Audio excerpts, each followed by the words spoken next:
Pourquoi est-il important qu'un financier d'entreprise connaisse l'analyse financière? Parce qu'elle est utilisée par tous les partenaires de l'entreprise, financiers mais aussi commerciaux.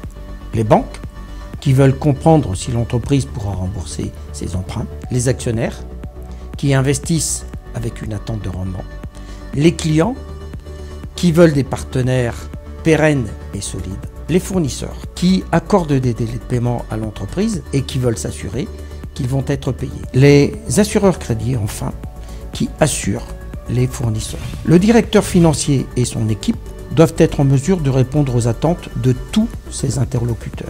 Et pour cela, il est important qu'ils comprennent et parlent leur langue.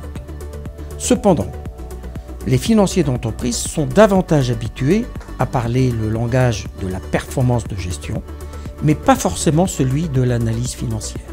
Or, ces deux langages sont différents. La base de l'analyse financière, ce sont les comptes publiés, principalement le bilan et le compte de résultat. En analysant le compte de résultat, on va pouvoir comprendre d'une part comment évolue l'activité et le chiffre d'affaires, et d'autre part si l'entreprise est profitable à travers ce qu'on appelle les soldes intermédiaires de gestion, essentiellement le BE et la marge.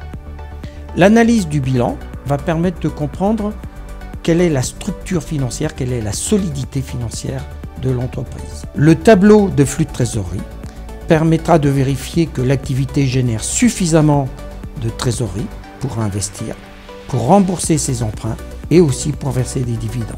Enfin, l'analyse conjointe du bilan et du compte de résultat permettra de s'assurer que l'entreprise crée de la valeur, ce qui est fondamental pour les actionnaires.